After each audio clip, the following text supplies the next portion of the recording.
Bendiciones, mis hermanos. Qué alegría poder adorar el nombre del Señor una vez más.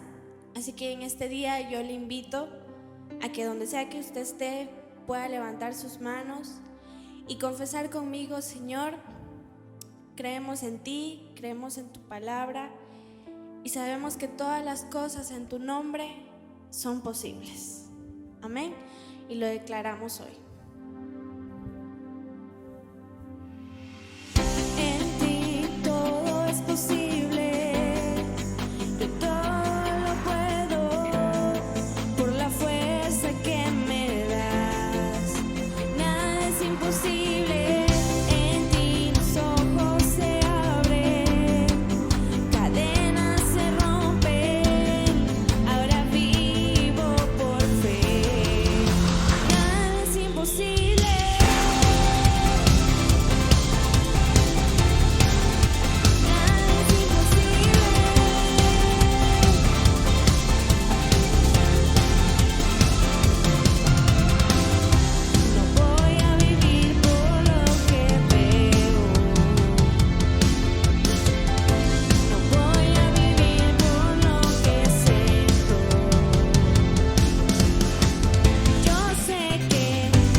Señor, creemos en ti y sabemos que en cada situación tú siempre vas a estar con nosotros y siempre vas a estar sentado en tu trono, reinando en cada una de nuestras vidas.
gracias, Padre, porque siempre has sido fiel.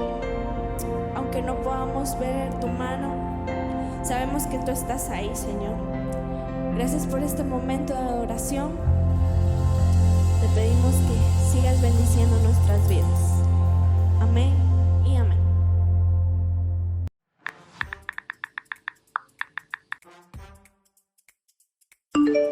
¿Cuántas veces se reúnen por semana? Aparte de los domingos, ¿cómo puedo recibir palabra de bendición? ¿Cómo puedo hacer más amigos en la iglesia? ¿Es verdad que se levantan a las 5 de la mañana a orar? ¿A qué horas son los servicios? ¿Puedo llevar a mis hijos? ¿Dónde puedo ver las fotos que nos toman? Tranquilos, en Ministerios Cosecha nos reunimos varias veces por semana. Nuestras reuniones semanales empiezan los días lunes a las 7:30 de la noche, donde los líderes reciben palabra de bendición y además se reúnen a planificar todo lo que como congregación tenemos por delante. Por ejemplo, las células, un pequeño grupo de personas tales como mujeres, varones y jóvenes Free Nation que se reúnen una vez por semana alrededor de la ciudad para crear lazos de amistad y compartir mensaje de bendición. Contestando a otras de sus preguntas, sí, todos los sábados nos reunimos por Zoom a las 5 de la mañana para tener un tiempo de oración e intimidad con Dios, poniendo todas nuestras peticiones en manos de nuestro Padre. Los días domingos, durante el servicio, recuerda llegar puntual para que no te pierdas ningún momento de esta gran celebración. Asimismo, encontrarás plasmados todos nuestros bellos momentos e información en nuestras redes sociales.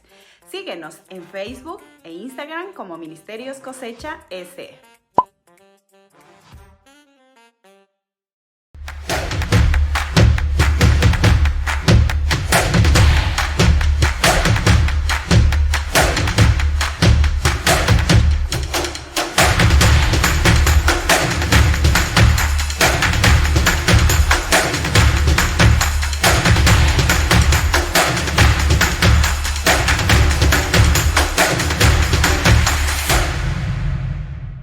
La mayoría de nosotros está familiarizado con varias de las historias de la Biblia.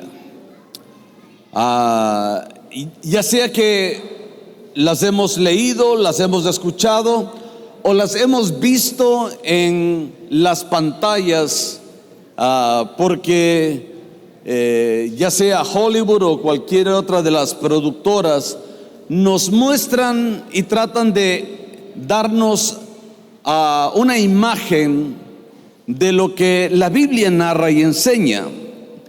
Pero muchos de estas historias, el mundo las toma como historias, y mucha gente de iglesia también piensa y cree que es una historia. Pero déjeme decirle algo. En 1 Corintios la Biblia dice que todo lo que le aconteció a Israel es un ejemplo para que nosotros podamos seguirlo y aprender de ello. La Biblia y todo lo que está en la Biblia tiene una aplicación para nuestra vida. ¿Amén? ¿Lo cree usted? Hágame un favor, empecemos a predicar juntos. Dígale a su vecino: la Biblia tiene una enseñanza para ti.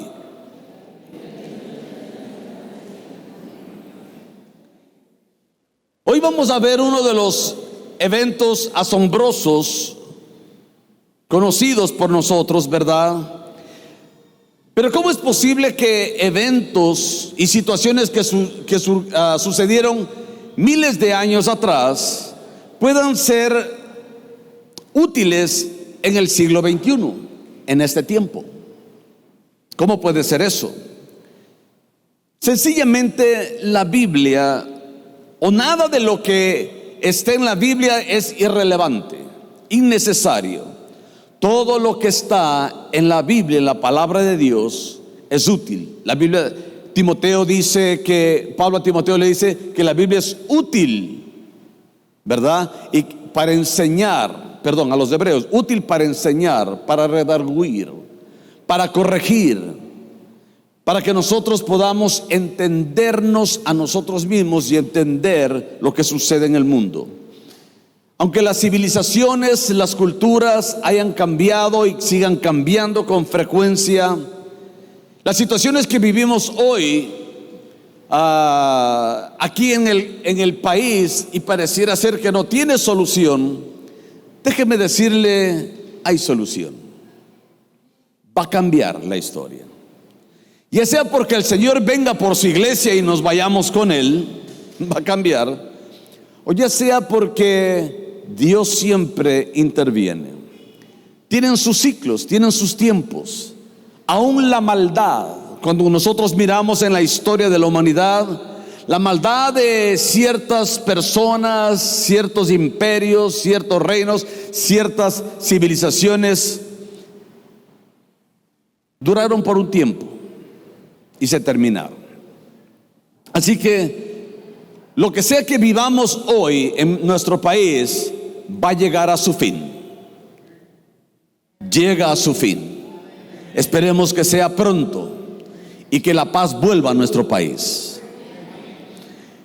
Pero aunque las civilizaciones, aunque las culturas cambien, y hablemos de el tiempo moderno y la generación X, la Y, la Z y no sé cuál es la actual, la de vidrio.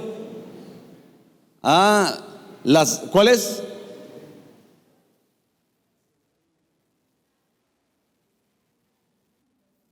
Esa, no sé, estoy perdido ya en esa. Pero bueno, aunque sea que sucede eso, déjenme decirle algo, que los principios de la palabra, de la Biblia, son los mismos porque Dios nunca cambia. Él es el mismo ayer, hoy y por los siglos. Jesús dijo: cielo y tierra pasarán, pero mis palabras no pasarán. La palabra de Dios está vigente y Dios nos ha dado la Biblia para revelarnos quién es Él, para que nosotros conozcamos quién es Dios, para que conozcamos su persona, su personalidad, su forma de obrar, y para que podamos aplicar la palabra a nuestras vidas. Hemos venido hablando acerca de el pueblo de Israel, los hebreos, en su estadía en Egipto, y cómo Dios actúa en favor del pueblo. Desde el libro de Génesis nosotros miramos la historia de un joven llamado José, capítulo 37, que tuvo un sueño. Pero el sueño de José llevó a que sus hermanos celosos lo vendieran como esclavo y llegó a Egipto. Allí llegó el hebreo José solo como esclavo. Dios estaba con él, dice la Biblia. Y vienen y transcurren situaciones en la vida de José, y llega a ser el segundo en jefe, el segundo que gobernaba a todo Israel, a todo Egipto. Salva a la nación de Egipto de una sequía y hambruna feroz prolongada de 7 años.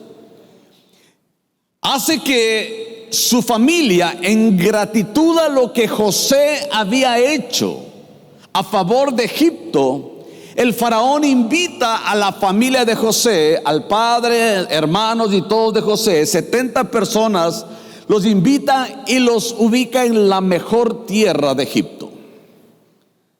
Transcurren 400 años, vienen y pasan faraones. La gente recuerda a José como un héroe. Está en el salón de la fama y lo recuerdan como un héroe, como uno de los grandes. Pero dice la Biblia que llegó a gobernar un nuevo faraón que no conoció a José. En otras palabras, no quiso reconocer a José, lo que José había hecho, y cómo su descendencia, que ahora eran miles, entendidos piensan que siquiera eran un par de millones, ya miles, se habían multiplicado en gran manera y se multiplicaban en gran manera. Entonces este faraón decide volverlos a su estado original, esclavizarlos. Y empieza a darles trabajos duros, y empieza a abusar de ellos, y empieza todo este pueblo a sufrir las consecuencias, obviamente. Este faraón pensó que eran una amenaza, porque se podían unir a los enemigos de Egipto y podían terminar con el imperio. Así que se emiten leyes para esclavizar al pueblo. Esta es la historia. Y aquí estamos. 400 y un poco más de años han pasado. Dice la Biblia que entonces el pueblo de Israel, el pueblo hebreo, clamó a Dios, y Dios escuchó el clamor de Israel y les envió un Salvador. De en medio de estos hebreos, luego de que el faraón dicta una orden de que todo niño menor de 2 años tenía que morir, todo varón, mejor dicho, no después de 2 años, perdón, todo hijo varón que naciera tenía que morir. Solo las mujeres podían vivir, pero los varones morían. Entonces decide una madre valiente, diga usted conmigo, madre valiente. El próximo mes les vamos a celebrar a las madres valientes, ¿verdad? Mire, allí hay una conferencia, mujer empoderada. Dígale a la mujer, a la madre que está al lado suyo, eres una mujer valiente.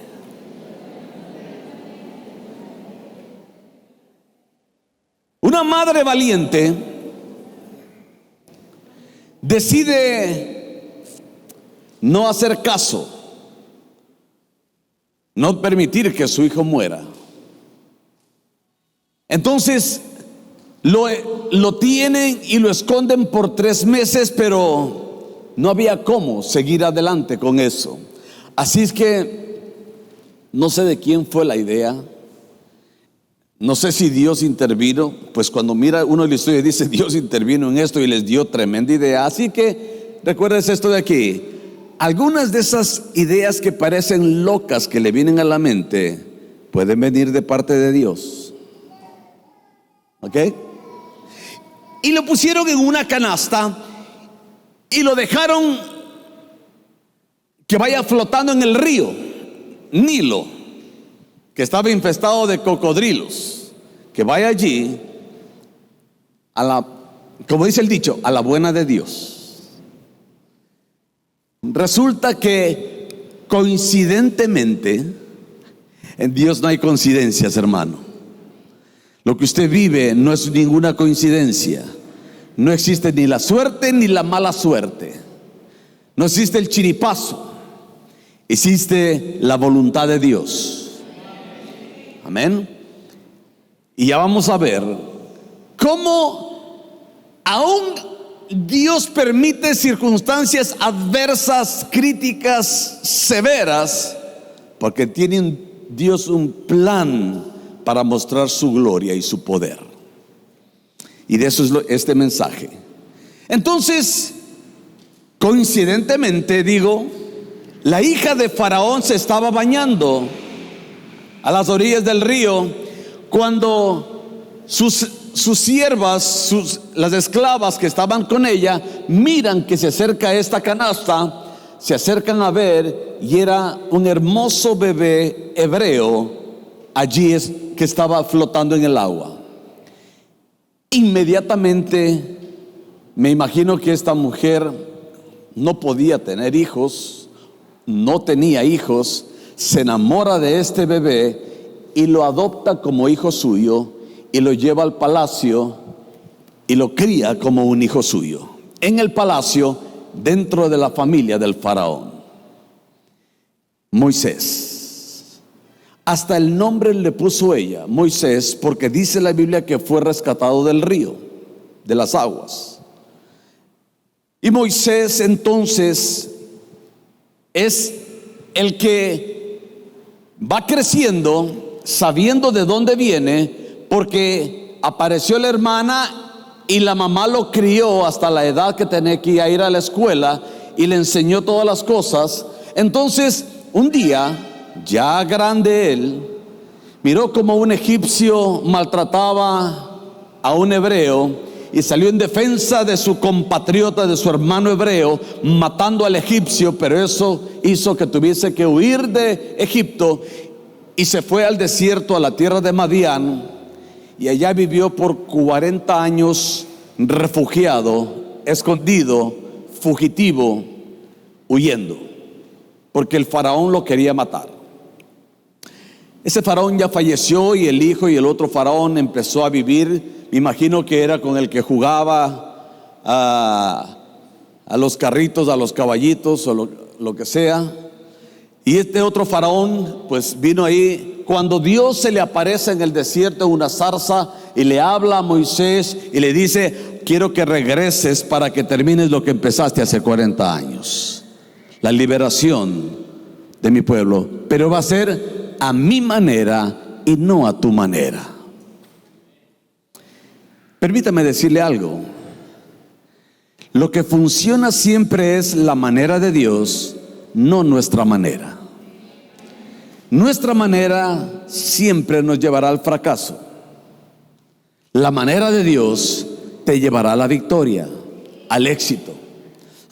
Amén. Entonces lo importante es saber la manera de Dios, conocer el plan de Dios, aceptar que todas las circunstancias me van a llevar a que Dios cumpla su plan en mi vida. Entonces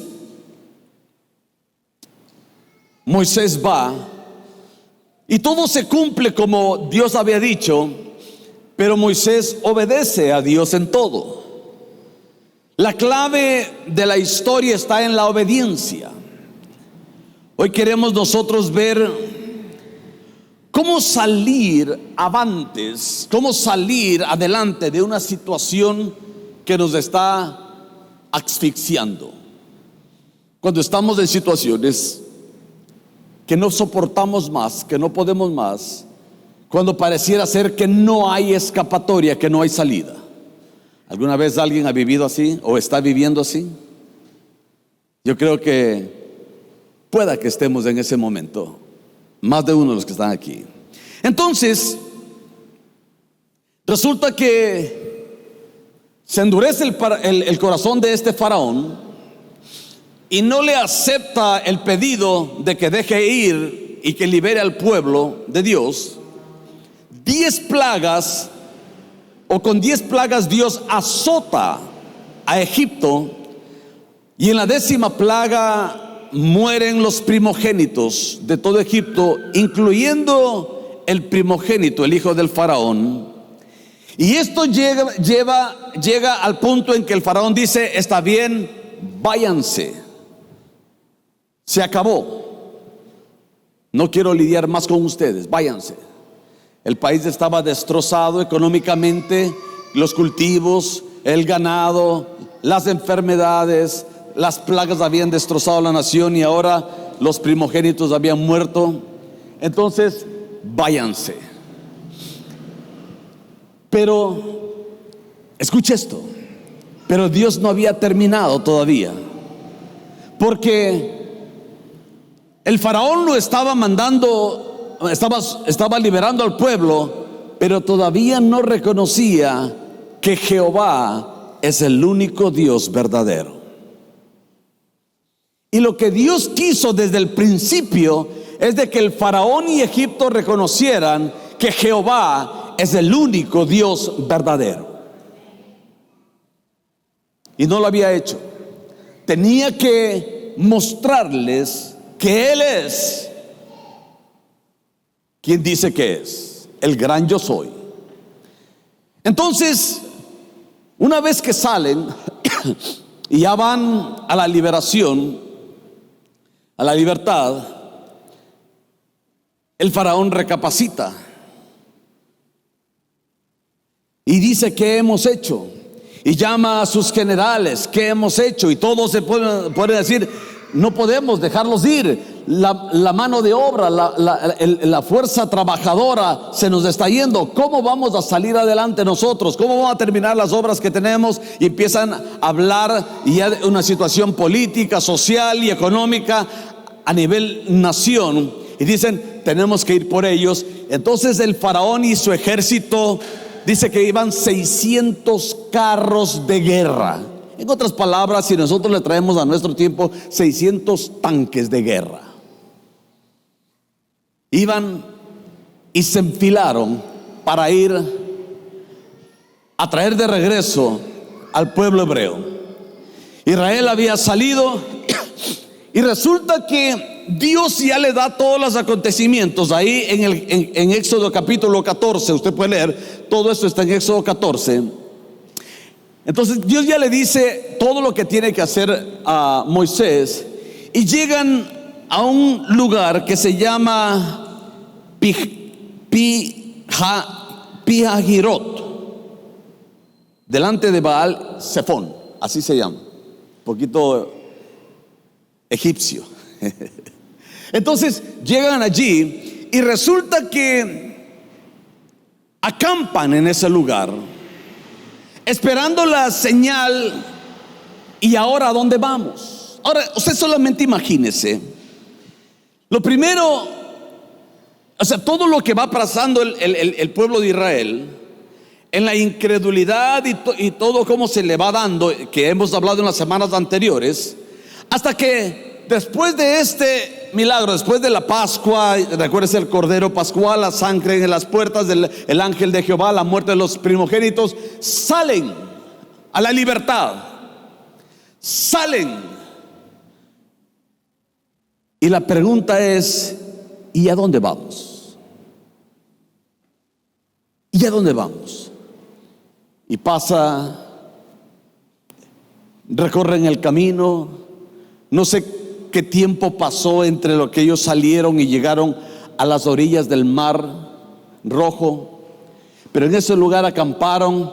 Y me imagino que en medio del pueblo estaba la situación, la pregunta, el comentario: ¿y ahora qué? ¿Y para dónde vamos? No podemos regresar porque allá está Egipto, y no podemos ir adelante porque está aquí el mar. ¿Hacia dónde vamos?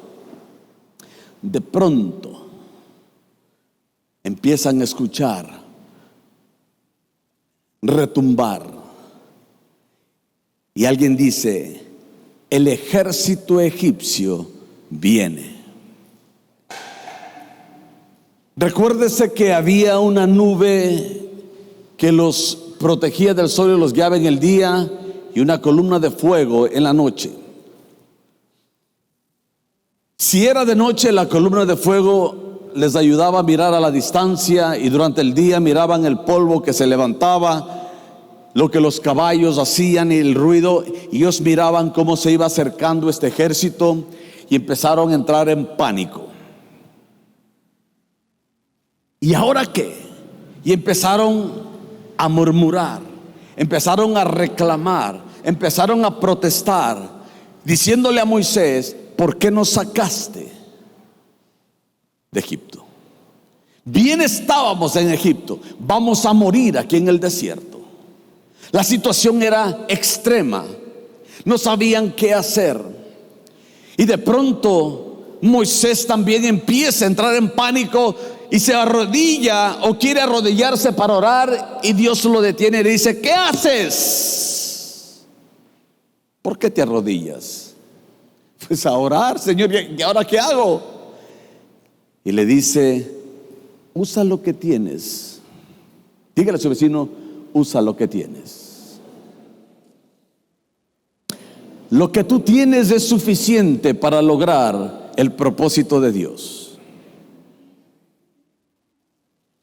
Aún aquello que te parece que no te sirve para nada, Dios lo va a usar para su gloria. Entonces, esto es lo que está sucediendo en ese lugar. Y ahí están ellos y le dice: extiende tu vara. Y cuando él le extiende la vara, él le dice a todo el pueblo: levanten sus manos. Entonces es cuando el mar se abre en dos. Antes de eso, sucede algo. Como Dios siempre dándoles una pequeña ayuda para que puedan creer en Él. Aquella nube que estaba ahí se mueve y se va detrás de ellos y se coloca entre el ejército de Faraón que venía y el campamento de Israel. Me imagino que era algo muy oscuro, como una neblina, como algo bastante grande, para que no pudieran avanzar ellos y les permitiera a los hebreos hacer lo que tenían que hacer. Pero recuérdense que había una columna de fuego, así que para ellos era oscuridad, pero para Israel era luz. Entonces solamente miraron y Dios le dijo: sigan ahora adelante. Y vino una gran liberación. Israel, dice la Biblia, que caminó y cruzó el mar.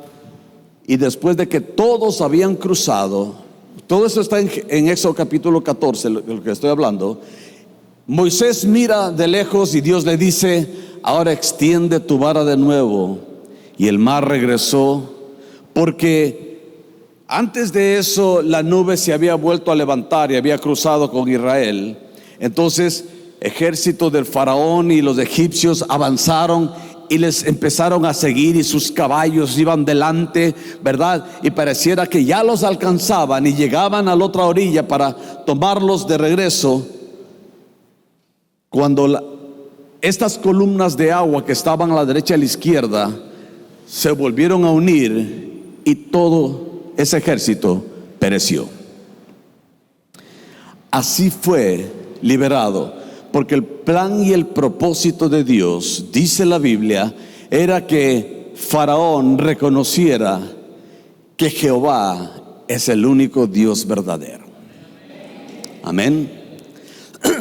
Así que el mismo Dios que sacó a su pueblo de la esclavitud y lo condujo hacia la tierra prometida, librándolo de todas las dificultades, así también nos librará a nosotros de todas nuestras dificultades, mostrándonos su gloria en el camino, en el proceso, porque Dios tiene una tierra prometida para cada uno de nosotros.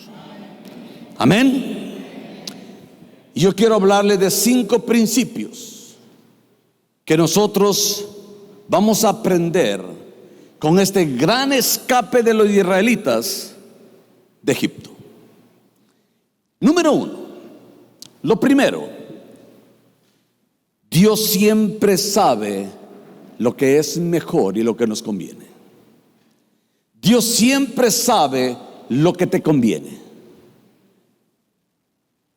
Faraón no dejó salir a Egipto después de la 10ª plaga, pero luego los persiguió, y cuando parecía que estaban atrapados entre el mar y el ejército egipcio, Dios demostró algo: que la verdad estaban atrapados, pero el que los había atrapado así y los había puesto en esa posición fue Dios. Dios los llevó a ese extremo porque quería mostrarles una vez más su gloria. no solamente a Israel, sino a Egipto también. Y tenían que estar en esa posición para poder ver la grandeza de Dios. Tenían que actuar en fe, tenían que obedecer, porque imagínense, el ejército venía, el mar estaba aquí, Moisés quiere orar, Dios lo detiene y le dice: dile al pueblo que marche, que avance. Entonces viene la orden, suena la trompeta, la bocina, todos de pie, avancemos. Y todo Israel no puede dar para atrás el paso y para adelante, pero Moisés, adelante está el mar. ¿Hacia dónde vamos? Y es cuando entonces ellos empiezan y miran cómo el mar se abre y hay un camino en seco para seguir. Dios sabe siempre lo que es mejor. Aunque los israelitas parecían estar en una situación agobiante, el que estaba en control era Dios. Aunque pueda que tú estés en la situación más desesperante y agobiante que puedas atravesar, Dios está en control. Dígale a su vecino: Dios está en control de tu vida. Dios iba a usar esa circunstancia para mostrarles a los egipcios y a los hebreos que Él era el único y verdadero Dios de Israel. Así que, amados hermanos, amada iglesia, cada vez que estemos en situaciones difíciles, en tiempos difíciles, debemos clamar a Dios, recordándonos que cada situación, por más difícil que sea, está allí para que se pueda cumplir el plan y el propósito de Dios. Dios dice en su palabra que todas las cosas ayudan a bien a los que aman al Señor y conforme a su plan, a su propósito han sido llamados. Y usted es un amado de Dios, y usted tiene un plan maravilloso de parte de Dios, y usted también ama a Dios con todo su corazón. Amén. Dios siempre va a estar allí para mostrarnos que sus caminos son los mejores. Cada vez que nosotros sigamos nuestro camino, nos vamos a enfrentar con situaciones que nos van a hacer recapacitar y decir: Señor, perdóname por no haberte hecho caso. Hoy me rindo una vez más a ti y quiero seguir tu camino.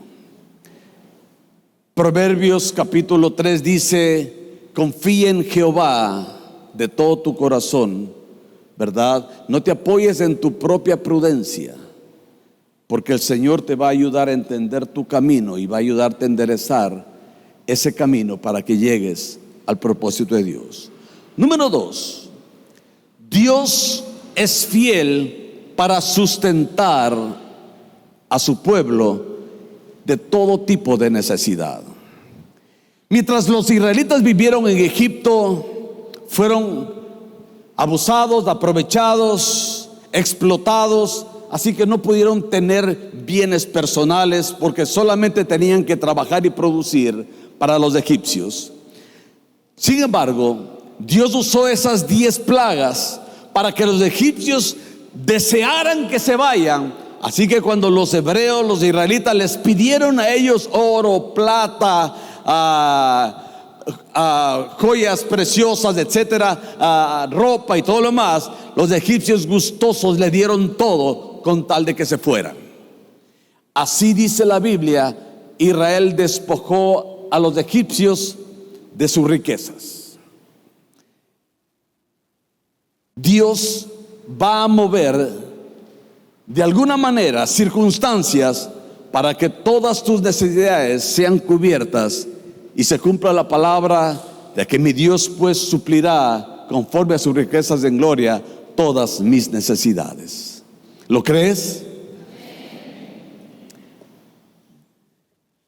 Así que mira pues,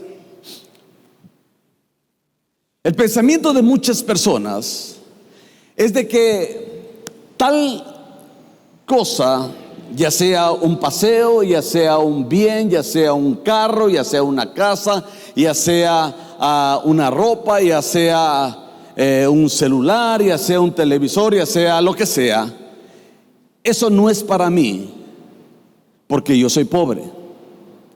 Eso es para el rico solamente. Y nos han enseñado nosotros a que desear cosas buenas es orgullo y altivez. Y mantenernos viviendo en la pobreza es humildad y sencillez. Pero eso no es lo correcto. Amén. Porque Dios no desea que tú vivas pobre. Porque Dios no desea que tú sufras. Dios no desea que solamente mires de lejos las cosas que otros tienen. Dios quiere que tus sueños se cumplan.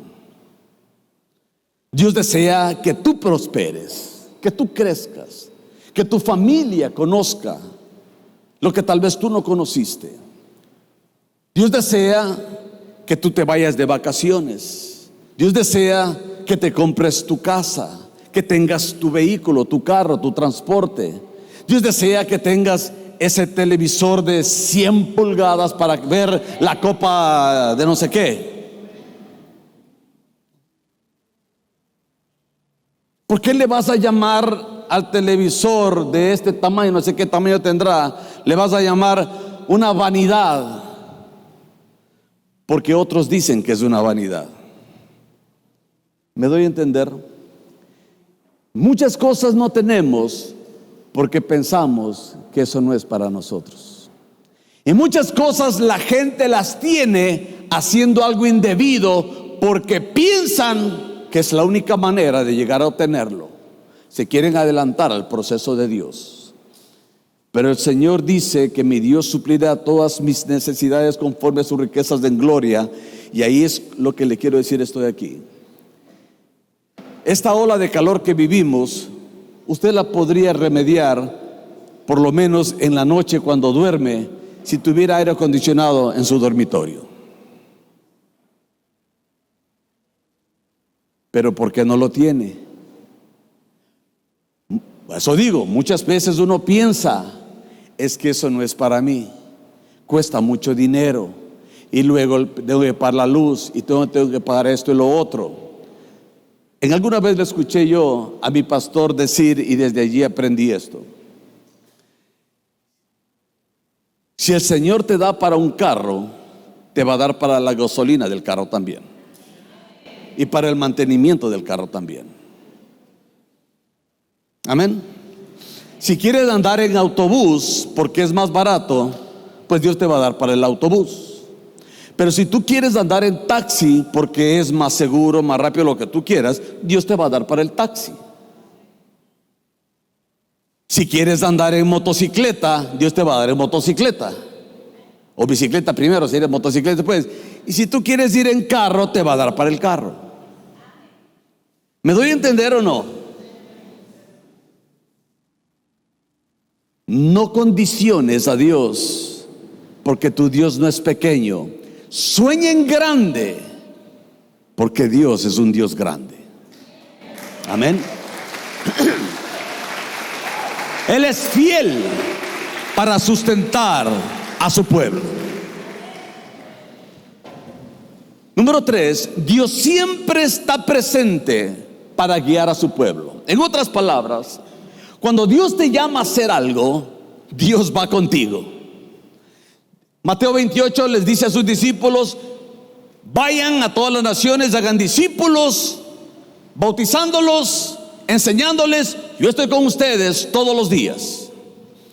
Dios nunca te va a dar una tarea y te va a dejar solo. Dios está contigo. Dios estaba con José porque Dios lo envió a Egipto. Cuando te encuentras solo es cuando tú te metiste en esos problemas. Cuando Abraham decidió tener un hijo con la esclava y después vino y se lo presentó a Dios, Dios le dijo: yo no conozco a ese hijo es tuyo, no es el que yo te prometí, porque el que yo te prometí lo vas a tener con Sara. Pero ya Sara está vieja, pues tú también. Con Sara vas a tener el hijo. Amén.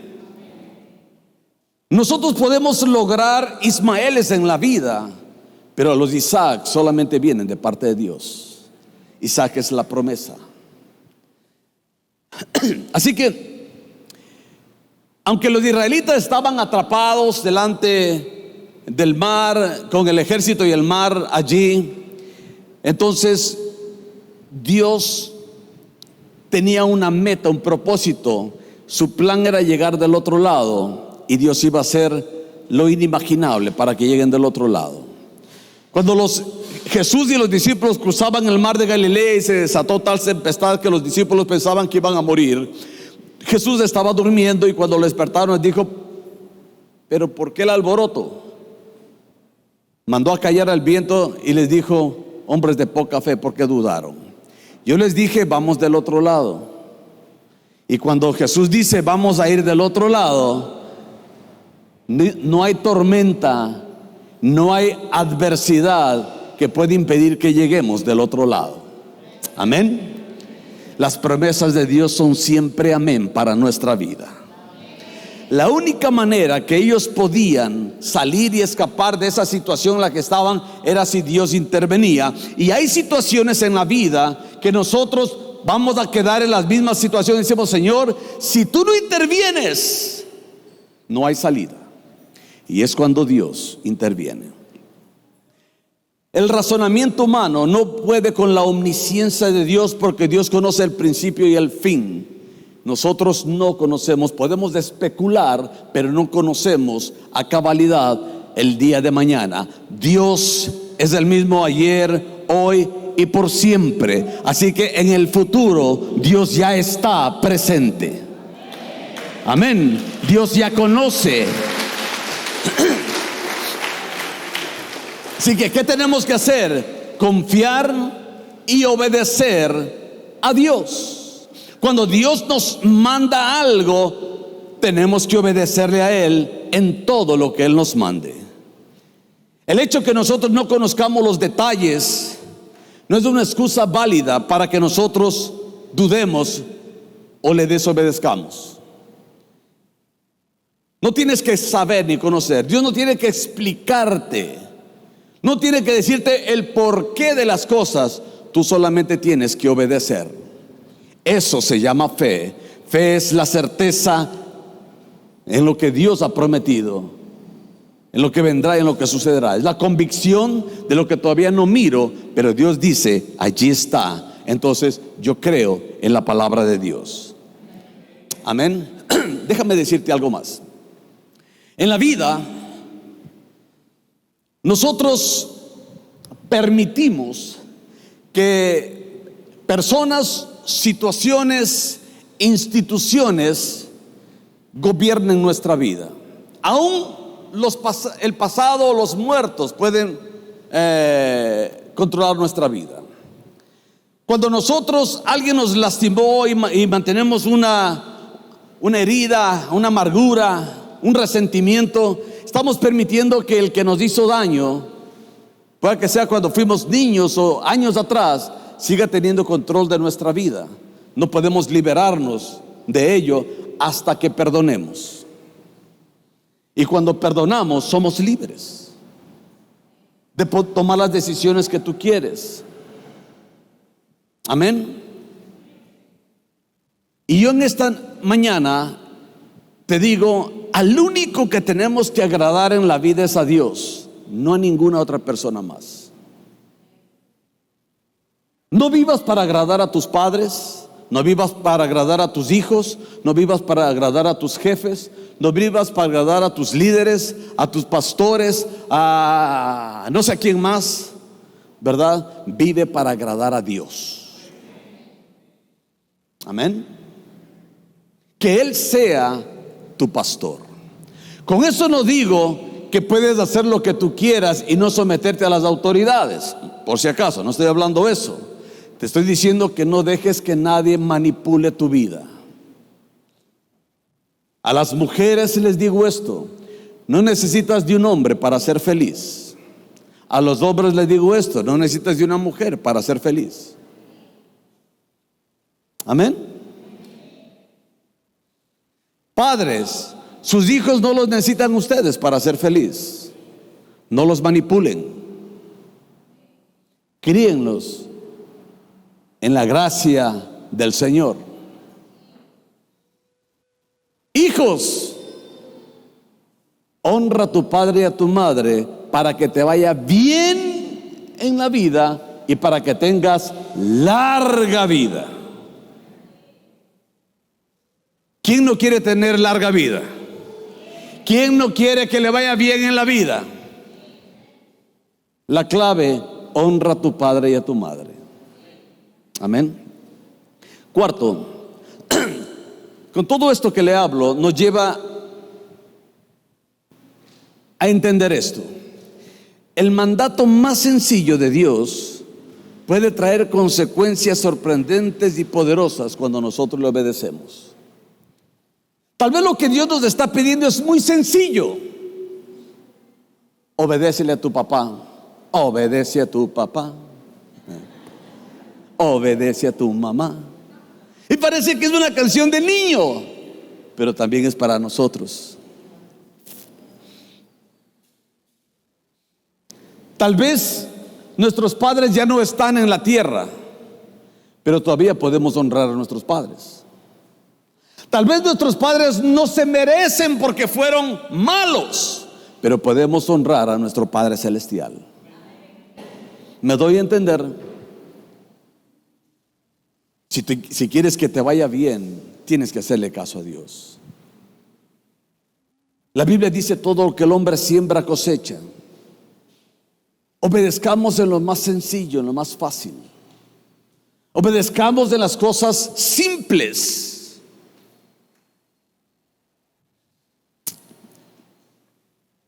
¿Quieres que el Señor bendiga tus finanzas? Pues entrégale tus finanzas al Señor. Haceos tesoros en el cielo y no en la tierra, dice la palabra. Y el Señor te dice: pruébenme ahora en esto. Traigan sus diezmos y ofrendas al alfolí, a mi casa, y ustedes van a experimentar que yo abro las ventanas de los cielos y hago que sobreabunde la bendición sobre ustedes, al punto que serán llamados tierra deseable, y aún al devorador reprenderé de ustedes. Hazle caso a la palabra de Dios. La Biblia dice: honra al Señor con tus bienes y con tus primicias, y Él se encargará de llenar tus graneros y lagares a reventar. ¿Quieres una bendición? Pues obedécele al Señor. Deuteronomio 28 habla de las bendiciones y consecuencias de la obediencia al Señor, y habla de las maldiciones y consecuencias de la desobediencia al Señor. El mandato más sencillo puede traer consecuencias sorprendentes. Los israelitas estaban frente a un ejército al cual no podían enfrentarse, y Dios les dice: caminen hacia adelante. Y la obediencia a dar ese paso hizo el milagro. Cruzaron el mar. Se imagina usted mirando columnas de agua a la derecha, a la izquierda, y tan solamente mirando una columna de fuego allá alumbrando el camino, y Moisés adelante, ¿verdad? Con tal vez su vara levantada y diciendo: avancen, sigan, vamos. 2 millones de personas, niños, animales, ancianos, todos caminando. Y cuando llegan al final, miran que el ejército avanzaba y ya llegaba y ya los alcanzaba, cuando también miraron la mano de Dios y las aguas los sepultaron y todos murieron allí. Y eso de allí, uno diría: ya con eso es suficiente. Las plagas en Egipto, el cruce del Mar Rojo. Vamos a seguir viendo más adelante. 3 días después, una vez más, estaban protestando y estaban quejándose de lo que Moisés había hecho, ¿verdad? En contra de ellos. Moisés les dice a la multitud: no teman, estad firmes y ved la salvación que Jehová hará hoy con vosotros, porque los egipcios que hoy habéis visto, nunca más para siempre los veréis. Jehová peleará por vosotros y vosotros estaréis tranquilos. Dios le había dicho también a Moisés: di a los hijos de Israel que marchen, y tú alza tu vara y extiende tu mano sobre el mar y divídelo, y entren los hijos de Israel por medio del mar en seco. Pero recuérdese que primeramente les dijo: avancen, y luego se dividió el mar. Así que mientras el pueblo avanzaba en obediencia a lo que Dios le había dicho, entonces lo que parecía imposible sucedió. Fue realmente una liberación sobrenatural. Y por último, no busques a quién culpar de las circunstancias que vives, que atraviesas. En general, eso es lo que el ser humano hace: buscar a quien echarle la culpa. Busca la ayuda de Dios. Amén. Dejemos de echarle la culpa a los demás. ¿Qué es lo que hizo Israel? Le echaron la culpa a Moisés y le dijeron: si no nos hubiese sacado de Egipto. Mire, el verso 11 dice: no había sepulcros en Egipto, que nos ha sacado para que moramos en el desierto. ¿Por qué has hecho así con nosotros, que nos has sacado de Egipto?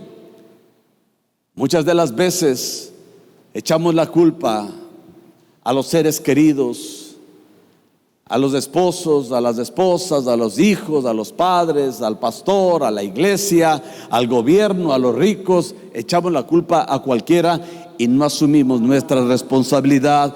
Pero la palabra de Dios nos enseña: confía en Jehová con todo tu corazón, no te apoyes en tu propia prudencia. Él enderezará tu camino, Él te llevará a tu destino. Amén. Confía en Él y Él lo hará, dice la palabra del Señor. Siempre es más fácil culpar a otros de nuestras dificultades en vez de confiar en el propósito de Dios y en su fidelidad para con nosotros. Recuérdate, muchas circunstancias que vives, Dios te ha llevado a ese punto para poder hacer algo sobrenatural en tu vida. Tú no lo entiendes y no necesitas entenderlo.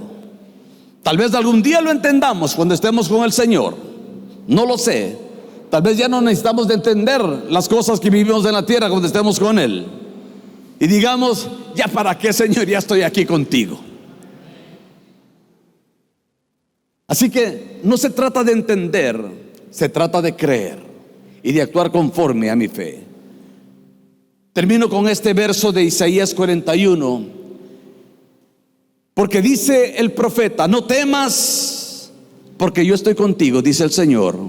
No desmayes, porque yo soy tu Dios, que te esfuerzo, siempre te ayudaré, siempre te sustentaré con la diestra de mi justicia.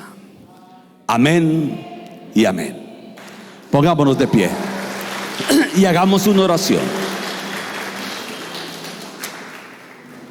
Padre, te damos gracias por tu palabra.